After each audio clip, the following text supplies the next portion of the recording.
আমি ডেমোক্রেসিতে বিশ্বাসী নই। আমি মনে করি ডেমোক্রেসি বা গণতন্ত্রটা পৃথিবীর মানুষকে প্রতারিত করছে। ডেমোক্রেসি বা গণতন্ত্রের সুবিধা নিচ্ছে আমেরিকা এবং কয়েকটা ইউরোপিয়ান দেশ। আমাদের মতো তৃতীয় বিশ্বের দেশগুলো গণতন্ত্রটাই আমাদের জন্য অভিশাপ। আমাদের কোনো স্বাধীন পররাষ্ট্রনীতি নেই, আমাদের কোনো ট্যাক্সি অর্থনীতি নেই, আমাদের কোনো পূর্ণাঙ্গ শিক্ষা ব্যবস্থা নেই, আমাদের কোনো সুস্থ সংস্কৃতি নেই। এটার জন্য ডেমোক্রেসিকে একটা বাধা মনে করতেছেন?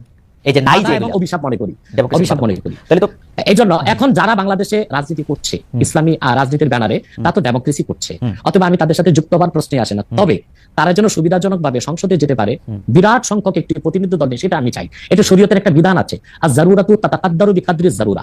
ডেমোক্রেসিটা আমি পছন্দ করি না, কিন্তু বিশেষ মুহূর্তে বড় বিপদকে ঠেকাতে মাঝে মধ্যে হারাম জিনিসটাকে কিছু সময়ের জন্য হারাম জেনে কিছু সময়ের জন্য শিথিলতায় যাওয়া যায়। সেজন্য আমি মনে প্রাণে চাই, আমি খেলাফায় বিশ্বাসী হলেও এদেশে যারা ইসলামী রাজনীতির ব্যানারে আন্দোলন করছে সর্বোচ্চ সংখ্যক আসন নিয়ে তারা সংসদে যান। কিন্তু তাদের মধ্যে তো অনেকগুলি ফ্যাকশন আছে, একজন আরেকজনের ঠিক বিশ্বাস করে না। জামায়াতে ইসলামীকে যেমন জামায়াতে ইসলামী অনেক ইসলামিক রাজনৈতিক দলের কাছেই খুব গ্রহণযোগ্য দল না। আমরা দেখেছি যে হেফাজতে ইসলামীর আন্দোলনের ক্ষেত্রে শেখ হাসিনাকে কওমি জননী উপহার দেওয়া, শেখ হাসিনার সাথে হাতকে শক্তিশালী করার জন্য হেফাজতের বিভিন্ন নেতৃবৃন্দের বিভিন্ন সময় সার্বিক অবস্থান জামায়াতে ইসলামীকে ঠেকানোর জন্য হয়েছিল। আপনি নিশ্চয়ই খেয়াল করেছেন। আমি এই ফ্যাকশনগুলো আলাদা আলাদা করে বলতে পারি। চরমোনাই সাহেবের যে একমত নই, এটা আমি একমত নই। হেফাজত ইসলামী আর জামাত ইসলামের মধ্যে আমি বলি এক হচ্ছে জামাত ইসলামীর যিনি প্রতিষ্ঠাতা ছিলেন আবুল আলা মওদুদী, তিনি মুহাদ্দিসও ছিলেন না, মুফাসসিরও ছিলেন না, তবে তিনি ছিলেন দার্শনিক এবং রাষ্ট্রচিন্তক।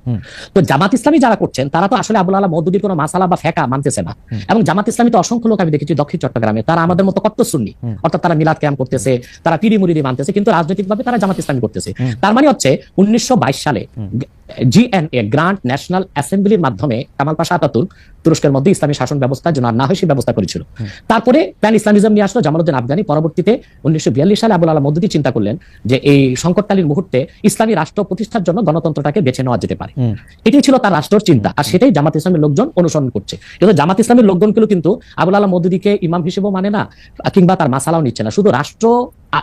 কিন্তু ডক্টর আব্বাসী এই কথাটা আপনি বলতেছেন, আমি তো জামায়াতের কোনো নেতার মুখে এরকম শুনি নাই। আমি বলছি আজ এখন ইসলামী একটি রাষ্ট্র প্রতিষ্ঠার জন্য তারা আবুল আলা মওদুদীর রাষ্ট্র চিন্তাটা নিয়েছে। এখন আমরা বা অন্য হেফাজত ইসলাম বা কওমি ঘরানার যারা বিরোধিতা করি জামাতের, সেটা হচ্ছে আবুল আলা মওদুদীর আকীদা যে ভুল ত্রুটি ছিল সেটার বিরোধিতা করি আমরা। কিন্তু একটা কথা মনে রাখবেন, ইসলামের মৌলিক বিশ্বাসের ক্ষেত্রে জনপুর, ফুরফুরা, দেওবন্দ, কওমি, চরমোনাই, জামাত, মসজিদ সবাই কিন্তু এক।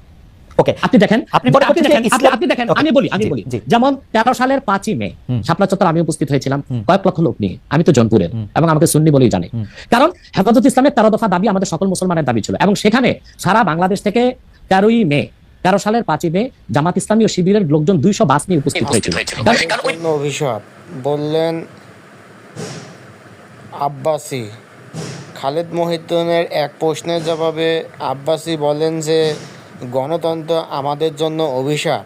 আমি গণতন্ত্রে বিশ্বাস করি না।